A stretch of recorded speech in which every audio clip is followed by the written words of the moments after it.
Central Oklahoma Transportation and Parking Authority Trust to order. Do have a couple items from the chairman. One is the election of the chairman and vice chairman for the coming year. Do I have a nomination for the chairman? Second. All in favor say aye. Aye. Thank you. And now vice chairman. Would like to nominate Barney Samuel. Second. All in favor? Aye. Well, thank you. Thank you for serving. Now, let's talk about our pay raises. No, that's not. I need to double your pay. Okay, thank you. Do we have any citizens to be heard? If not, we have 2 minutes, the minutes of our August 2nd meeting of the trust. Any questions or corrections? If not, a motion to approve. So moved. Second. All in favor? Thank you. And then we also had a joint transportation and marketing committee meeting August 23rd. I don't know that there's anything needs to be said about that. Some of the items will be covered in our meeting and some for next month, but do I have a motion to approve those minutes? So moved. Second. All in favor? Aye. Opposed? Thank you. We have 7 items on our consent docket. Any items that any of the trustees would like individual consideration or discussion about? Or any items, Rick, that you'd want to make a comment on? No, Mr. Chairman, unless there's questions. Move approval of the consent docket. Second. All in favor? Opposed? Thank you. Items for individual consideration are Amendment 1 and a change order to our drainage, parking, lighting, and sidewalk improvements. Any discussion there, Rick, you need to? Or? Just briefly, Mr. Chairman, this is the first of 2 items that you're going to be dealing with today relative to improvements at our May Avenue facility. This item consists of 2 parts. There's an amendment and then there's a change order. Essentially what we're doing here in the amendment is removing an item that was included in the original bid, which was a painted handrail, relates to ADA issues. We're pouring some additional sidewalk out there, and given the existing sidewalk, we needed to put a handrail around that, and that is the painted handrail is being removed, and then in the change order 1, essentially what we're doing is putting the handrail back, but it's going to be a galvanized handrail, which is going to require less ongoing maintenance. So the net effect of that is, and there's one additional item, and that is, part of what we're doing is a drainage project out there as well to deal with water runoff. And what we have here is a connection. We've got downspouts coming off the building, and we're adding a little 2-inch wide trickle channel is what it's called, to direct that flow off the gutters into the new drainage channel that we're building out there. So the pluses and the minuses, all of these changes adds up to be about an $1,883 deduct from the overall cost. So this is a move in a positive way from a cost standpoint, taking our total cost for the project that relates to our parking and lighting and drainage improvements out there to $675,887. Is that a 2-inch wide or 2-foot wide? I'm sorry, it is 2 foot. Thank you. 2-inch would be kind of tiny. You're right. Get that motor moving pretty fast. Quick question: because those are federal dollars, do we have to refund any of those dollars to those guys? No. I've kind of lost track. Is the previous owner still occupying any of this space? He is. We're actually in negotiations. Jack Turner was the previous owner, and when we moved into that facility, he retained he didn't retain. We had ownership of the building, but we leased to him about 7,000 square feet in that building. Since that time, and that dates back to 96, 97 time period, the amount of space that he requires for his business operations has been reduced, and he is talking to us right now. Actually, we'll be bringing an agreement to the trust to reduce his square footage, probably nearly in half. And there was an item on the consent docket speaking to that additional space that he's going to be freeing up. We have more space needs out there because since '96 our operation has changed significantly, And so we're asking Studio Architecture to come in and do a space plan on planning, I that. saw that. All right. Do I have a motion to approve item A? All in favor? Opposed? Thank you. Item B is a change order of the contract with Downey Contracting for extension of the May Avenue bus facility. This item, Mr. Chairman, is simply a deduct. As typical in some of these projects, we put a contingency amount in the project.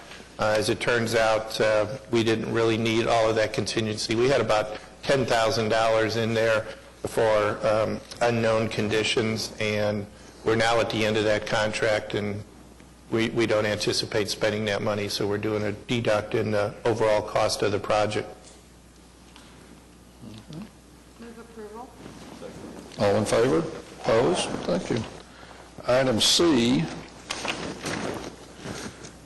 is another change order to the contract with Pope Contracting for site mechanical and electrical improvements at Union Station. This was an item that, we have been doing significant work on our drainage there, both from a sanitary sewer and a stormwater drainage situation, because we had identified a number of structural problems with the building, and as we did our investigations, we've now confirmed that those structural problems are coming as a result of poor drainage. And what was happening is we discovered that some of the old lines under the building that were there since 1931, they were the old clay pipe lines that had simply collapsed, or there was so much debris that had built up in the lines that water would not flow properly. And what was happening is that water was escaping. It was pushing the dirt away from under the building, and that was creating voids, which was causing structural issues. This particular problem deals with a storm sewer line that was actually a city-related line, but without fixing it, we couldn't properly fix the lines under our building. And so this is about a $44,000 change order to fix that line that leads to the main city line. Now we're able to make those connections to that line so that we got proper drainage. And if you go past our facility here in the next few days, what you'll see is essentially the east side of the development is now complete. That concrete has all been poured, that drainage work has all been completed, and now they're on the west side of the building and they're tearing it up quite a bit. They poured a little bit of concrete towards the south end on the west side, but our parking lot area right now is under construction, and they're putting the new drain lines in on the west side, and then they'll be paving that lot. So I would suspect that by the end of this month, we'll see that work should all be completed if the weather holds for us. But the city line on the east side of the building, our contractor did the work, did they Right. not? We And did then that to expedite the process. I worked with the Public Works Department to handle that, because they've got other projects that they're working on that related to the storm problems that we had and the flooding problems that we had at the end of May. And so the timing of this repair, had we waited on them, would have been such that it would just delayed our work significantly. And so we went ahead and worked with the city to get approval to use our contractor so we could keep this project moving. All right, good. Have a motion to approve item C? All in favor? Opposed? Thank you. Item D is an Amendment 1 with Miles Associates for architectural services for the Santa Fe parking garage. Part of the development of that garage, you might recall we were doing a lot of activity down at the retail level. One of the things that we had incorporated along that plaza area were some benches and some decorative work that also was in part structural as well. What we discovered when we did some surveys as we got into this project was that those benches were actually extending out beyond our property line onto the owner of the plaza area, which is the Cotter Tower, or the Chase Bank building is how many people refer to it. So in order to avoid having our property sit on their property, we decided we needed to redesign that and pull it back slightly. But because they were structural in nature, there was actually a significant amount of structural redesign that had to take place. And so this $3,500 covers that work that's needed to be done so that all of the improvements we're making the garage sit completely on our property as opposed to extending over into the neighbor. Quick question. I realize that $3,500 isn't an enormous amount of money in the scope of all this, but don't those benches provide some sort of service to the other property owner also? I mean, you could argue that. Obviously they were designed as in part a cosmetic element just to enhance the look of ours. But in working with that property owner, it was not easy. So this was the step we took. That's what it amounted to. All right. I have a motion to approve item D. So moved. Second. All in favor? Approved. Thank you. Item E is a change order to the contract with Flintco for a new parking garage. Mr. Chairman, you might remember when we were reviewing the bids on this project and we had a parking committee meeting, we talked about what elements, because we had a number of ads that we were considering in the project. One of the discussions was the fact that along our retail area, we're trying to provide a high-quality look to our garage, and that includes the retail area, where we were putting some granite slabs or granite covering along that retail, so it's basically a granite and glass frontage that's there.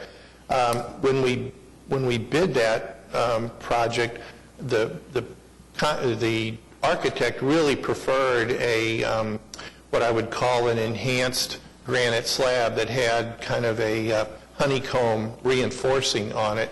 And in part because structurally he felt that was a better material, our fear was that that was going to cost us significantly, or that the granite slabs were going to cost us significantly more.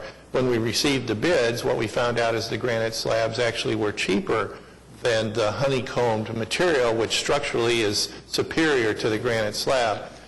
We made the award of the contract. Flintco then came back recently and advised us that they have been, in their bidding process, discovered that now that these honeycomb pieces could actually be purchased at the same cost as the granite slabs, because the architect feels that structurally they're a superior product. We're proposing going back to what we would have wanted in the first place, but we thought we couldn't afford, and now that's item one in this change order. The second item is just simply, we had to relocate a gas line. There was a gas line running across the property. We're relocating it so that it would be a better fit. We don't know who our tenants in the retail area are going to be. We anticipate that there might be a need for gas service to any one of those spaces, and so as a result, we're relocating that line in such a place that it'll make it convenient for us to be able to take gas to the retail area should it be necessary. All right. Thank you. I have a motion to approve. All in favor say aye. Opposed? Thank you. Item F is a change order number 4 for construction of the Oklahoma River Cruise Maintenance Building. Well, this is the last of our ongoing maintenance projects we've got going right now.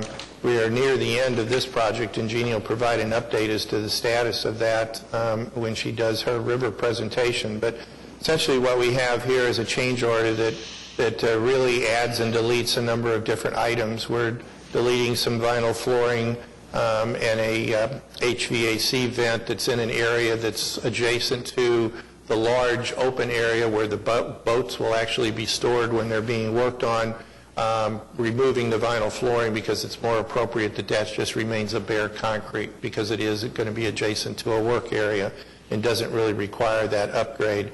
We're adding some base cove, which is just a finish item along the walls in our maintenance bay area. Again, that's more of a protection item, that rubber base cove, to make sure that any water or any liquids that are on the floor are held back from the wall finishes that we have. We're deleting some carpet in the office that initially we put in, but we were having some adhesion problems with the carpet due to the weather that we've been experiencing, and so as a result decided it just made more sense to go ahead and put vinyl back into that office. Probably a couple of things. We did add, we were concerned because of the nature of where the building sits out there kind of in the open, not a lot built up around it, that we added some additional security features. So in order to do those security cameras and those security features, we needed to add some additional conduit to the project to allow the lines to be pulled to the cameras. And then also, we decided it might make sense to put some cages over our air conditioning units. Unfortunately, in today's world, there seems to be a lot of vandalism that takes place, and so we're securing the air conditioner unit, which in turn is then being secured inside a fence. So altogether, those pluses and minuses result in an increase to the cost of the project of $7,235. We're nearing the end, aren't we? We are, and I'll let Jeannie Okay. make the presentation so I don't steal all her thunder. All right. Is there a motion to approve item F? Second. All in favor? Opposed? Thank you. And our last item is approval to adopt a new name and brand identity for Metro Transit. Thank you, Mr. Chairman, and this is one that we talked about in our marketing committee meeting.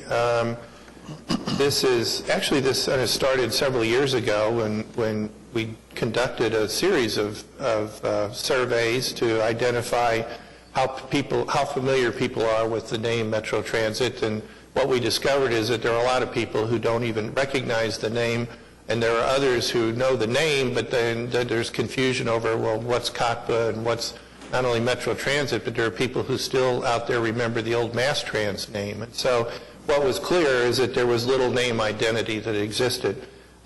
We talked about what can we do with that, but we didn't want to just change a name for the sake of changing a name. If we're going to do it, there needs to be a reason behind it. And so as we looked at the things that are taking place now, a number of positive changes, not least of which was discussed in the Transportation Committee meeting, where we talked about the Nelson-Nygaard study and the new routes, and we will be doing a series of public meetings on those in early October, where we'll be going out into the community and one more time presenting information about those route changes and the impact that they have.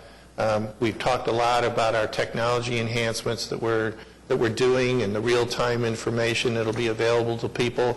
We're going to be doing significant changes, and you've authorized work to begin on a new website development that we're doing. Enhanced bus shelters, there's been a lot of discussion about that.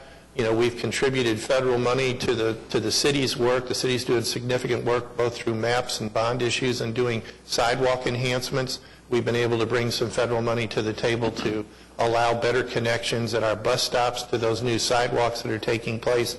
With all of those positive changes that are going on, we felt that this seemed to be a good time, if you're going to make a change, that this is the time to do it. And so it was actually almost a year ago that the marketing committee had identified the name of Embark as being something that conveyed the idea, this whole idea that we're starting a new journey, not only as a transit system, but really as a community, which was that tagline we had, which was forward together, to kind of convey that not only is the city moving forward, but our transit system is also moving forward. And so we're making the staff is making the recommendation for your approval to officially adopt a new name. This is not something that's going to happen overnight. This is probably going to be a 2 to 3 year project. There's a lot of things that have to take place, but as we introduce the new routes, we're going to have to be reprinting all of our new schedule materials. And so this gives us the opportunity to incorporate some of this new identity at a time when it's not really costing us any extra money to do so, in as much as we were going to be making changes to our printed material anyway. Buses is probably the biggest item. Our last round of buses that we purchased, we actually just had those painted generic white so that we didn't commit ourselves to any color combinations or changes. You'll see some of those buses on the street and we've got a few buses that are still on order right now that will be coming in next year. Those can be now modified to a new color scheme, and over time, as we buy new buses, they'll come in with the new colors, and what we're looking to do is with the buses that are currently under the old color scheme, or what will be the old color scheme, we'll actually be using those buses for many of our bus wraps. And so we'll be hiding essentially the old bus color scheme under these commercial wraps, and then as new buses come in, that's how we'll be doing that replacement. And again, that's why I say it's going to take us 2 or 3 years. I've told you many times before, our challenge is going to be continuing to find capital money to make our bus purchases, and so that could draw this out even longer to get 100%. But as we've talked to other transit systems throughout the country that have done this process, essentially the successful introductions have generally been over a period of time. No one has the money to just overnight make a change as significant as this is going to be. And so we do anticipate that as we add new materials that relate to this, that we'll be doing it within the approved budgets that you establish every year. We're not setting aside or coming back asking for larger allotments of funding, and that's our game plan, which also kind of draws it out over a period of time where we really don't see any negatives to doing that. No, quick question. I know that I'm a member of the committee that did this, but the meeting got moved to a time which was not compatible with my work schedule. I don't work for the city, and my employer is quick to point that out to me. What is the hook? What is the tagline? Forward together. And Michael's our resident expert, so But if you need the movie. the embark here is very generic. The symbol on the bus is much more exciting with arrows, and, they didn't put that in here, but I think Michael and all the staff are to be commended. They've spent a lot of time on this over the last year. And We're going to get a copy of that. I guess maybe I'm the guy who didn't get a copy of it. Sure, absolutely. the actual emblem is much more exciting than what appears right here, just in the word embark. All right. Thank you. Do I hear a motion to approve item G? This is Second. all in favor? Aye. Thank you. Ratification of our claims and ratification of payroll and vendor claims for July through August. Do I hear a motion to ratify? Or all in favor? Opposed? Thank you. Financial report for, the period ending July 31st. Any items, Rick, that you'd like to? Mr. Chairman, for the most part, one thing that I'll just call to your attention is kind of universal through most of these, and that is that when you look at the overall total yearly budget and then you look at some of the budgeted expenses, for instance, for the month of July, you'll see it seems disproportionately small. In part, that's a function that, we've been focusing on finishing and getting all the items in for the closure of last fiscal year. And as we start, many of the invoices that cover expenses that you get in July, we really don't receive and or get processed until August. And so from that standpoint, as you look through some of these numbers, you think, wow, we just didn't have much expense in the month of July. You'll see it show up in October when the invoices are being received and the invoices are being paid for that activity. In general, again, it's more a timing issue as you look at the transit budget, for instance, and you see significant positives on our expense side and supply side. As we talk, and it relates to federal grants much the same way, a lot of this is just a timing issue. So at a monthly snapshot, it may not be indicative of what's going on, but as we get further into the year, you'll see those numbers start to draw more closely to what the budget is. On the parking side, we had a very strong month in July, and really as we look at the detail, every one of our categories was up. The situation with monthly parkers and how that is. Our transient revenue was up. Our event revenue was up for the month. So, it was a very, very good month from the standpoint of parking operations. And parking is a prime example, as I was talking about from an expense standpoint. You look at what the budget was for the month of July. We know that, many of those expenses will show up in August. And so we budget a small amount. But then in August, you'll see those expenses come in. So in River, the only thing I have to say about River, and this is just a reminder, over the course of the last couple of months of the last fiscal year, you gave us authorization to increase our budget to spend our River money a little faster, the federal grant money. That's because we were spending stimulus funds. And as you know, we have to have all of our stimulus funds spent and reimbursed by the end of September, or we lose what isn't reimbursed. So you gave us the ability to make some of those expenses and those draws faster, just so that we could make sure we got that money processed. And so it shows, when we did our budget back in January, February, we showed about $40,000 of federal grant money that was going to be drawn in this fiscal year. Actually, that money was drawn last year, except for a very small amount. So that's why you see that aberration there. That stimulus money is now gone, and so we do not have any further stimulus money to draw against as it relates to the river operation. So you will see that our original budget was $40,000. That money has been drawn, and we have no further money from the feds related to our river operation. Now, with the new transportation bill, I will identify that they're doing formula disbursements, and so our formula cut on the ferry boat account was about $20,000 that we're going to get this year. That money, though, can only be spent for capital purchases. It can't be spent for operations. So there actually will be money coming to us, not a lot, but we'll take what we can get for the operation. So, Mr. Chairman, unless there's any specific questions, that's all I would say right now. You'll have I think when we see our August budget, it'll be more meaningful. All right. I do have a quick question. Doggone, I'm full of those today, aren't I? Considering the profitability over on the parking side, is it possible for us to shift some of those profit dollars from there to help with profitability over on the river side? Well, without getting us... Yeah, the issue that we have, and put yourself into one of the bondholders that purchased our parking revenue bonds, and that is that in order to sell our parking revenue bonds and get people interested in buying them, we essentially dedicate our parking revenue to the park. Until we pay off all of our debt, we don't have the flexibility of moving parking revenue to some other purpose. And we are each cycle paying off more and more of that debt. Yeah, what we end up doing is, and working with Mark McCoy, who's our trustee, a bank trustee that handles the program, every month we pull 1/12. We make a principal payment once a year, and that's in July. We make interest payments twice a year, in January and then again on July 1st.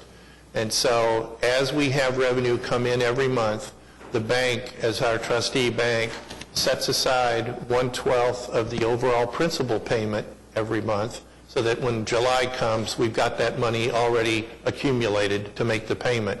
And then each month he pulls off essentially 1/12 of what would be due. Actually, it's a sixth, since we pay it every 6 months.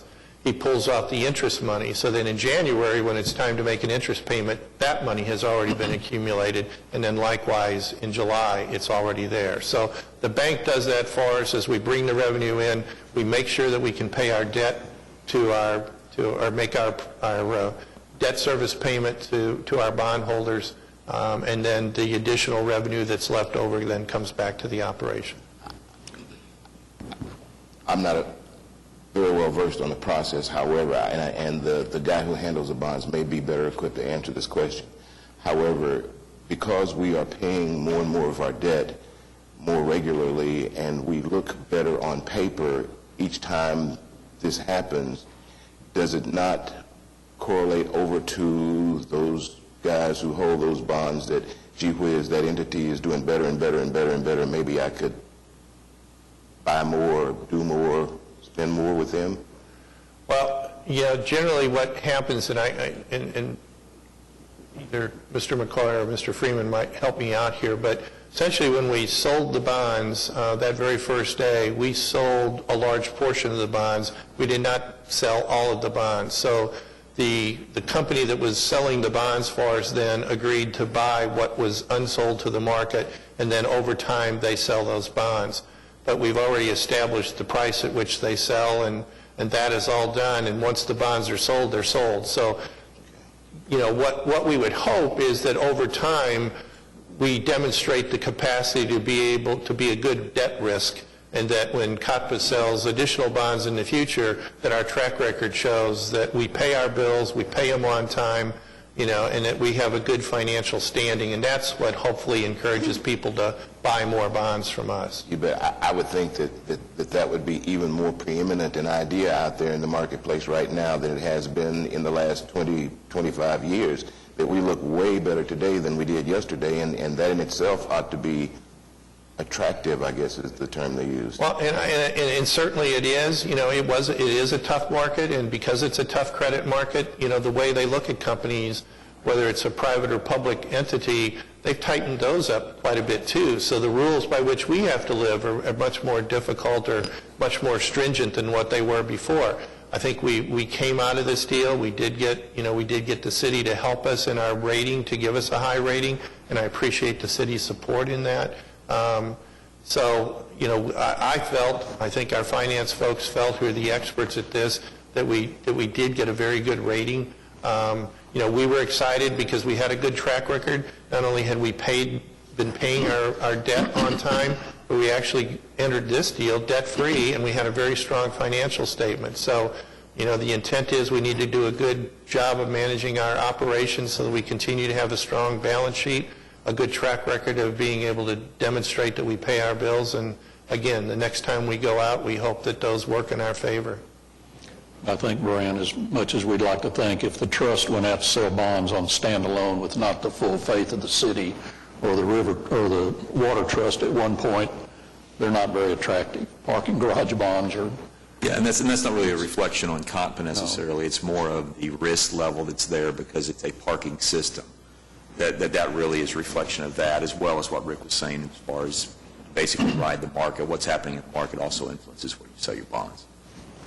But the limitation that we have, the limitation that we do have, as Rick described, was in our bond indenture, the revenues from the parking system can only be used to either support the operations of the parking system or pay debt, pay for our debt service, as long as we have outstanding bonds. And I think the key issue that we've had in the parking system is the excess funds have been able to go into an account to give us a slush fund, if you will, for maintenance and upkeep of the garages that sometimes we've not had in the past. Building on that, Mr. Chairman, the fact is the work that's being done at the Santa Fe, that $2.5 million project, is actually being paid out of cash. That's and right. The money that we used to pay the architect for the design of the garage across the street was paid out of cash so that we didn't have to borrow as much money on the bond market. And other improvements that we're making or that we plan to make also are being paid from our checking account. But again, we've also taken a conservative approach and said we still want to build up and maintain a significant cash fund balance there, because you never know when you're going to have the emergencies and you're going to need to do something. So we still are anticipating a fairly sizable cash fund balance even after paying all of those other items, again, as a protective measure. And I think from a fiduciary responsibility, it was something that we understand as staff that you want us to do. All right. Any other questions? I have a motion to approve our financial report. So moved. All in favor? Opposed? Thank you. Our program reports, our transit system report. Jason?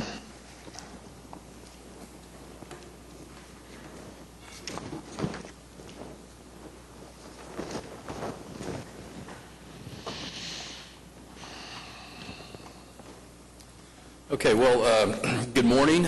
Pleased to present to you the transit system report this morning, and just have a few highlights that I want to try to share with you. As a reminder, and I'm sure you've noticed, the system report that's in your packet contains data through January of January of 2013. So really, that's the first month of our new fiscal year. So the tables and the graphs that you're used to looking at have essentially been reset to reflect just 1 month worth of data. So you'll see the cumulative totals obviously quite a bit different than what we looked at last month. So with that, what we thought we would do this morning is really just try to focus our discussion on, what's the start of the year looking like for us as an agency. So what we did is we put together really just kind of a report card of sorts that will hopefully serve as a quick reference for you as a trustee to be able to just, again, kind of get a feel for, okay, if we're looking at July of this year and we compare back to July of the previous year, what kind of start are we off to this year? And so that's what I'm really going to try to focus our discussion on this morning. And just bear with me as I try to get this thing to work. Okay, here we go. So I want to start off by talking about fixed route ridership. If we look at our Monday through Friday ridership levels, that's where obviously the majority of our ridership comes from. We had a really strong month in July. We averaged about 10,420 riders per day. And as you've heard mentioned before, anytime we exceed that 10,000 passenger mark, we consider that to be a really good month for us. However, when we compare that back to the previous July, we're actually looking at about a 1.3% decline in ridership. So that's why we have the red down arrow on our scorecard there. Switching gears a little bit, though, and looking at fixed route ridership for Saturday, July was actually a strong month for us. We averaged about 4,970 passenger trips on Saturday, and that's actually about a 5.5% increase over the previous July. So on the fixed route side, the takeaway there is our ridership for Saturday was strong compared to the previous year. We did experience a little bit of a decline on our Monday through Friday service. One other thing I wanted to... Jason. That makes sense. Yeah, that doesn't make sense with what the table is that's in our book. I'm sorry? It doesn't make sense compared to the table in our book, which indicates that the year-to-date ridership, which would be just the month, I presume, is 225 compared to 217. So maybe you're doing an increased, comparing to an increased service level, hours, something like that. Let me look at our, so is the question our ridership for Saturday? No. No, Monday through routes. Friday, On the- OKC, fixed routes, Monday through Friday. Fiscal year 2014 year-to-date, 225. Fiscal year Oh. 2013 year-to-date, 217. Yes, so I can explain that. We actually had one more operating day Okay, in FY14. that's what I wanted to know. So it's Yeah. an average daily ridership, and that's one thing, we try, or that's one reason why we got to kind of look at that average number, is That's because what I wanted to hear. those operating days throw it off, so. Apologize, I didn't have a quicker answer for that question, was just trying to get caught up there. So you're saying that the difference in the numbers is related to that one day? Yes, because, if you think about averaging, let's say, 10,000 passengers per day, one extra operating day can actually show that cumulative total to be higher than the previous year, but we can still have a lower average, if that makes sense. Okay, and so I'll move on quickly and talk about the Downtown Discovery. When we looked at the ridership levels for Downtown Discovery in the spring, and particularly the early summer, we did notice some downward trends on the Discovery. However, I am pleased to report to you that July was a very good month for Downtown Discovery ridership. Our Monday through Friday Discovery ridership was actually 349 passengers on average per day. That's about a 14% increase from a year ago in July. So certainly reversing that trend that we saw earlier. And then our Saturday ridership on the Discovery was actually even stronger than our weekly ridership. We averaged about 501 riders per day through July. Talking quickly about the ridership levels for the elderly and disabled services that we provide. That's mainly Metro Lift and some of the senior services. Again, looking at this July compared to the previous July, we're seeing an increase of about 5.73%. 406 riders per day is what we averaged in this area of our services. And our Metro Lift, which is our paratransit operations, that's really where most of this increased demand is coming from. Looking at our road calls, this is an indicator we talk about every month, kind of is a gauge of the health of our fleet, and that's the miles between road calls. July, again, was a very good month for us. We averaged about 17,000 miles between road calls, If we compare that back to the previous July, we were at about 11,000. So again, that's a pretty substantial increase there. Just as a reminder, our annual target for last year, this is one of the indicators where we actually do, we set a goal for it and we try to manage and reach that goal. We exceeded that miles between road call target in FY13, and we've been having some discussions internally about, well, what should our target for FY14 be? What's an appropriate stretch goal for us, and yet it's something that we can attain. And so next month, I'll bring back our FY14 target to you. I think it's reflected right now in your report as about 13,500. We're really seriously looking at increasing that maybe to 14,500 or closer to 15,000. The other thing I will mention, too, that probably helped us on those road calls is, we talk about hot weather always being a challenge for our equipment and keeping things running. And, of course, when you compare this July, which was pretty mild, compared to July a year ago where we had some extreme heat, I'm sure the milder temperatures also helped us in that area. And lastly, I'll just finish up talking a little bit about preventable accidents. Miles between preventable accidents for July was around 85,600, and again, comparing that back to where we were a year ago, we were around 81.5. So we have seen an increase there. Our rolling average, as mentioned in your report, is closer to 81,000. So July's number again is higher than last year and also higher than our 12-month rolling average. I did want to take a minute, though, and pull a chart out from your report that looks at these preventable accidents, because we do have a comment in the report that mentions the fact that our 12-month rolling average for July is less than where we were a year ago, and you can see by the green dashed line, we're actually, if you just look at that 12-month rolling average, we're about 20,000 miles less than where we were a year ago. But I wanted to just kind of highlight March through June and really even July. Our miles between preventable accidents have actually been trending in a pretty good direction. You can see they're all above that 12-month rolling average. And so what we would expect, or what we would hope, is if we're able to continue having success in the areas of preventable accidents, that once that August of 12 and September number there at the far left of your graph drop off, that rolling average should be coming back up. So the idea is the recent trend has been pretty good in terms of preventable accidents, but it just takes a little bit for that rolling average to catch up. Jason, do you have something that you attribute that to? Is there a training program in place? Is there something that's an incentive that's happening that would be working towards increasing the mileage there? We don't really have any incentive plan in place. We do emphasize safety in, basically most things that we do. We have mandatory quarterly safety meetings.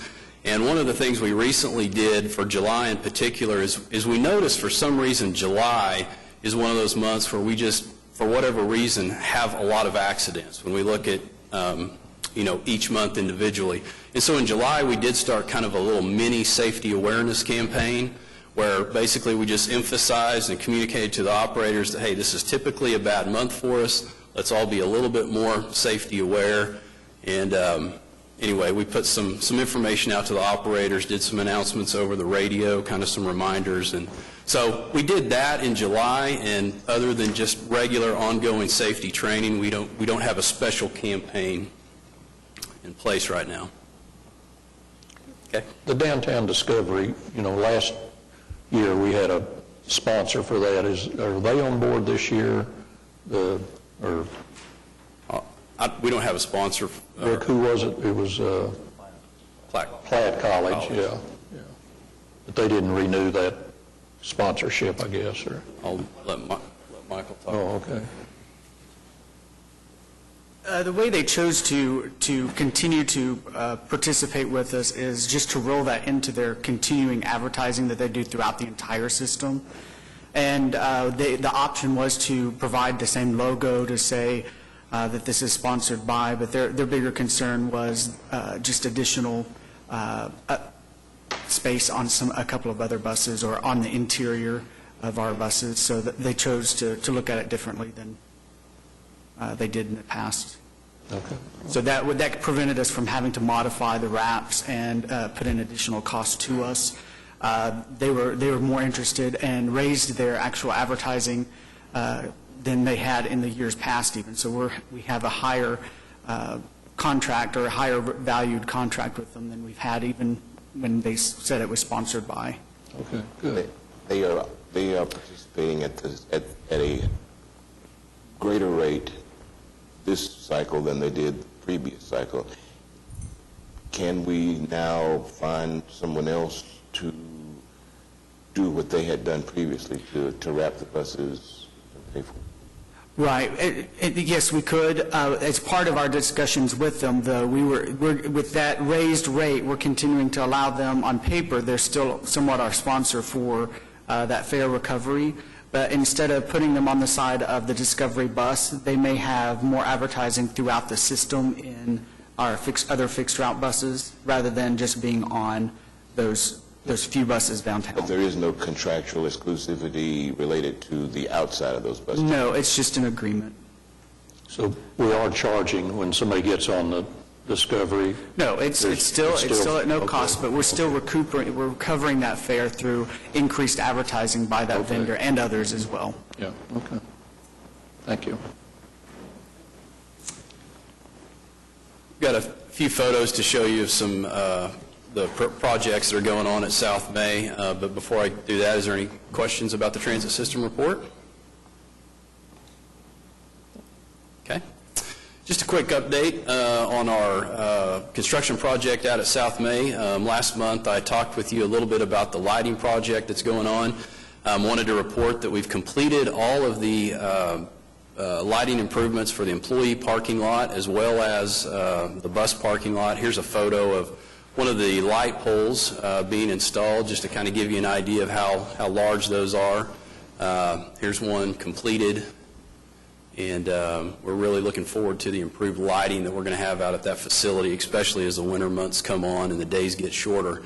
Last photo I have to show you here is a photo of the drainage project that Rick mentioned earlier, and that channel coming out from the building there, running down to the main concrete drainage channel, is that trickle channel that was in the change order there. So we'll definitely be glad to get this project finished up and improve the drainage there on the east side of the building. So with that, I'd be happy to answer any other questions. That's a really big light pole, Jason. Did you have to get permission from the FAA or anything? No, but I think once we get them all four turned on, we might get some complaints. We'll watch out for that. Planes landing Question there. about those Right. light poles. Yes, sir. Is there a security element in those poles themselves? As far as like cameras or anything like that go, or? Cameras, infrareds, and any kind of sensor? Is there any kind No. of security element to that fixture at all? I ask because I know that lots of entities now are including those kinds of things, given the environment in which we live. Right. It gives a better, more panoramic coverage to what you want to protect. You know, that's something we don't currently have incorporated into those lights. I mean, I think it's something, we could probably look into as we continue to, enhance our security systems out there. But right now, no, they just provide a lot of light, which in itself is a good security feature. Yeah, we're actually, as a separate package that we're doing, we're looking at a security package for actually trying to put all of our buildings together under one contract.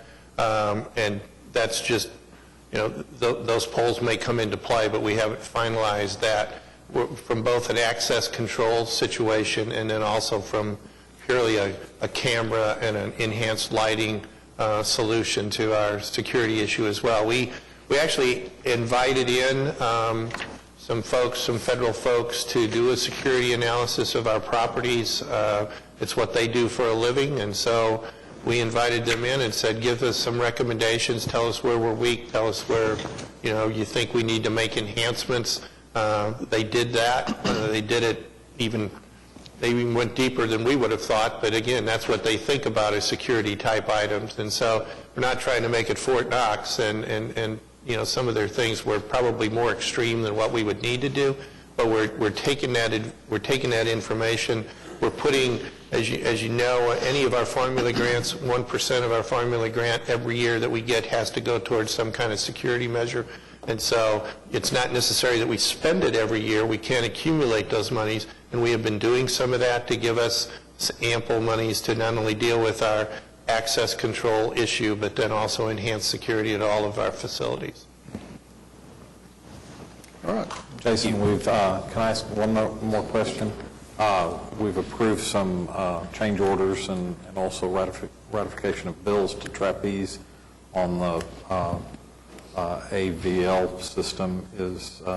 How is the Wi-Fi portion of that coming along, and are we making any progress towards getting Wi-Fi on the buses?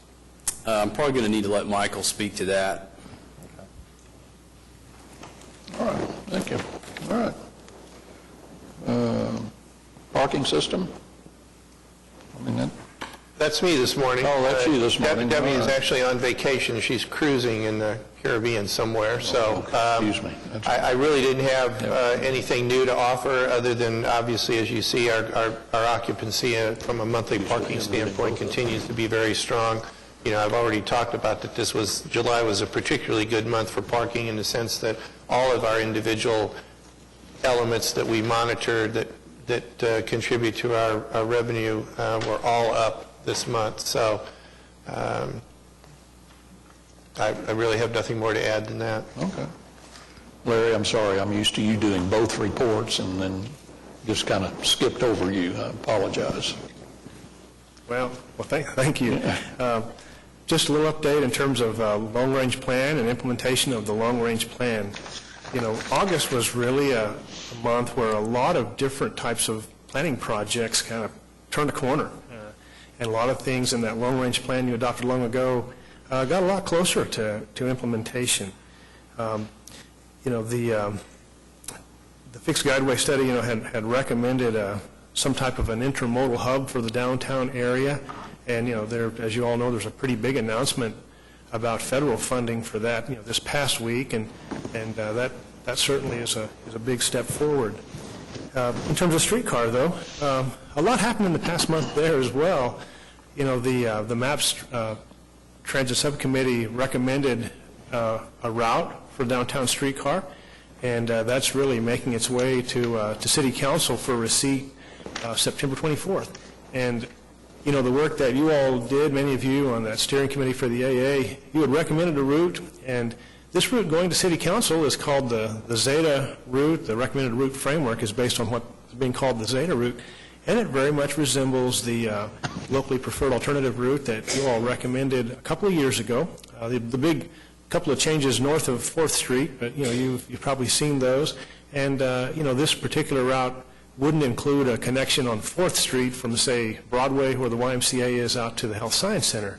But really, a lot of, that's a big step forward to kind of finally come to a route that appears to be gaining a lot of public acceptance.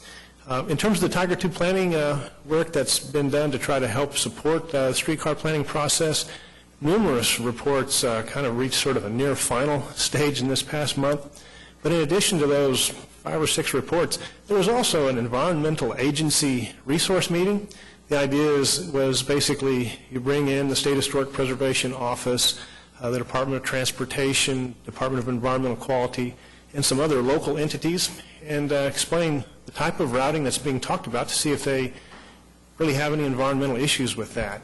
And this is one of those kind of steps towards environmental clearance. Sort of, in a way, it may sort of sounds boring, but it's really kind of a key if someday we were to try to pursue some type of federal capital funding for a streetcar. So that went well. That health impact assessment report was actually presented to about 40 people at a Wellness Now Coalition meeting a few weeks ago, and that went very well as well. So, probably enough said about that. On the rubber tire side of what we do, not so much the Fixed Guideway side, Vanpool, kind of started off the month learning some things at a national Vanpool conference, but ended up the month with a conference call that included about 7 parties to try to find the workarounds for things like insurance issues that could potentially be an obstacle to a pilot program, and to find other types of workarounds, and so that's really progressed well. And then, as Mr. Kane and others may mention, as he already mentioned about the prospect of the service changes, yeah, there are over half a dozen meetings planned for October, different parts of the community, to give the public ample opportunity to have input to the proposed changes. They're being set up for midday and also like at 5:15, so it should be easy for anybody to be able to attend and learn and comment, and different parts of town along the bus routes. And, normally we'll do 3 or 4. This is kind of unprecedented, but then again, the types of changes that are being talked about, there's a lot more being proposed, so probably enough said. All right, thank you. Any questions, Larry? Thank you. Our marketing report. Good morning. Morning. As Larry mentioned, we're working very closely with him to coordinate these public meetings.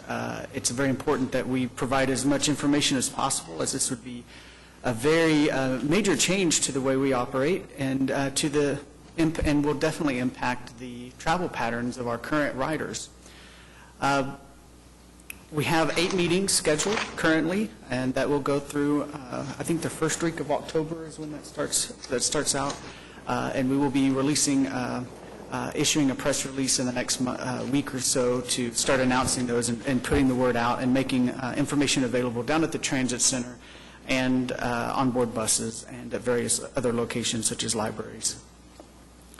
We also have our final Free Fare Friday for the season, and that will be September 20th.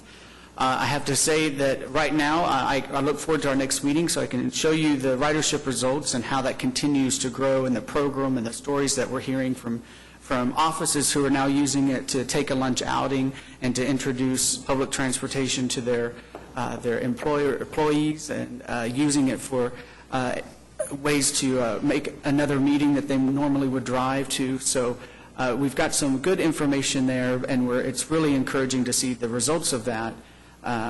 And we're being able to measure that, where in the past we hadn't, when it was just a reactive response to ozone alert days. We also have our annual health fair coming up. So in October, on the 24th, I believe that's a Thursday, from 7 a.m. to 1 p.m., we will be hosting a health fair at our downtown transit center, where we will be offering, again, flu shots. And we'll also offer other various health-related screenings, such for high blood pressure or diabetes or various different types of things. And we have sponsors going on there as well. Buy for Less has always been a very important sponsor for us and has provided healthy fruit and nutritional information for our passengers to help them learn about how you can buy and prepare meals on a budget, and also just what things to choose and make good health choices for maybe certain conditions you may have. So we're looking forward to that again, and we'll be promoting that and looking for, again, really positive participation, that we continue to see that grow each year. With that, I'd be happy to answer any questions you might have. Talk to Barney's question about the... Oh, thank you. The Wi-Fi, we're waiting until we get the rest of the AVL system fully implemented. We're waiting to execute that part then, simply because while we're still testing and piloting the AVL for internal use and for just our wayside signage that we now have up and out there, sometimes another Wi-Fi or another internet connection on a bus or in a location can start to interfere. And so what we want to do is get that one settled first, any issues that we have, so we can be confident that when we start offering Wi-Fi to our patrons on the buses, that won't interfere also, that we know what our base or our baseline is for operation of just the AVL on its own, and then we can add that extra feature as soon as that. We know what hardware we're looking at, and we've got purchasing items all in play, but we just want to wait to implement that until we feel confident that it won't interfere with the other operations. Do you know when that'll We're looking at trying again to roll a lot of this out with the new system changes so that it provides intuitive tools for them to use. So early, I would say next year then, for sure. Because a lot of that requires a lot of branding, if you will, and the way you present the information. And so if we did it the way we have it now, we'd have to turn around and do it all over again with the new rollout of a brand. On the public side. Putting Wi-Fi on the buses? Not the Wi-Fi, required- not the Wi-Fi, the AVL branding, the side of that. And we're wanting to live with that as well for a little bit, because the last thing we want to do is to be publishing, and when you emit those signals of saying, here's when the bus is coming, if that information is not correct, obviously that would be detrimental to someone's trip if they're getting the wrong information. And so we're still working out several kinks in just making sure that the information that's coming off the bus out to operations and then would be then passed on to the customer is accurate. And we're still working through those kinks. So we're not even there yet to roll that out to the public. So if it's the desire of the board, though, that we move forward with Wi-Fi first, I mean, that's definitely something we could talk about. Well, it's a convenience thing, and it attracts choice riders, and so I think it's an important part of the system, and we were sold that it would be would come right along with AVL. Totally. Yeah, I agree with you, definitely, that it's going to be a tool to attract those riders. Our biggest concern is just that we make sure that it's not interfering with the information that we're putting out to our customers, ultimately, whether it's at the wayside signs, or if it's on their mobile phone or on our website where they're doing their trip planning, that it's not interfering with that. The trip planning is important too, so I Right. understand that. So. As we move through the stepping in of this system, are we doing any real-time aggression testing to make sure that these systems are exclusively secure? Yes, that is something that we're doing as we progress through each step. Initially, when we first began the process, we thought we'd be able to utilize the same internet connection that the AVL is using. But as we worked with the city IT and with the vendor, we learned that we probably wanted to take some additional security measurements to make sure that that wouldn't be compromised. And that's why we now have a separation of those two systems of here's the AVL and then here's the Wi-Fi. And so since the AVL is kind of the backbone of this whole intelligent transit plan that we've got, we wanted to make sure that that was as solid and performing as well as possible before we even went into this other piece. But it's not something to say that it can't be done simultaneously. It's just that's how staff has looked at it so far. We're all definitely open to discussion on that and looking for a way to make it happen. All right, any other questions, Michael? All right, thank you. Jeannie? Good morning. Good morning. As Rick has mentioned, we're just about done with our building. We have a walkthrough to take care of the touch-up paint here and the little bits of things that need to be cleaned up before we take possession of the building. That'll happen this afternoon. The Or Salute, the art piece in conjunction with our building, has been installed, and I wish I could share it with you this morning, but one of our crew last night when they were coming in from a charter took a picture of themselves standing under the lit art piece, and it was really, really quite fantastic. Later this morning, there will be a meeting between the Public Information Office, Public Works, the Bricktown Association, including Water Taxi, excuse me, and the River Trust, to work on an opening of the new Bricktown Landing. That project is nearing completion, and we hope to have an opening ceremony of sorts later this month, and you will all receive invitations to that event. This is September. This is Bluegrass Month, so our Saturday specialty cruises this month feature a live bluegrass band on the Meridian Landing 30 minutes prior to your cruise. Promises to be a great event. It's selling quite well. And then, of course, with October coming, our most popular specialty cruise will begin, and that will be Haunt the River. We're still working out logistics. We may have some logistical changes.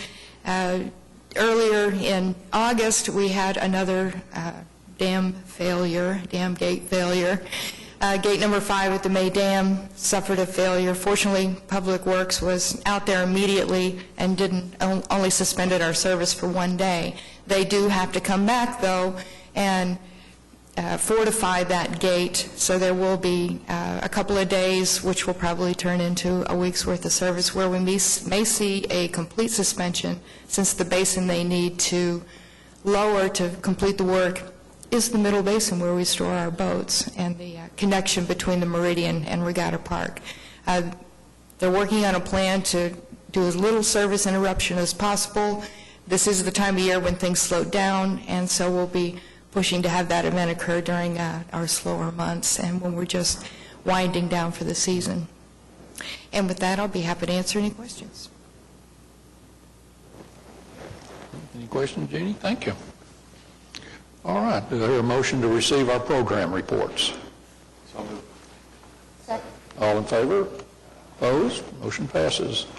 All right, any items from the trustees? Brian, Kay, Barney? I guess I would. I got an email from the administrator saying that he's retiring in the next few months, and I was taken by surprise, and boy, am I sad to see you go. I hope that you will enjoy your time away from here, and that God blesses you. Thank you.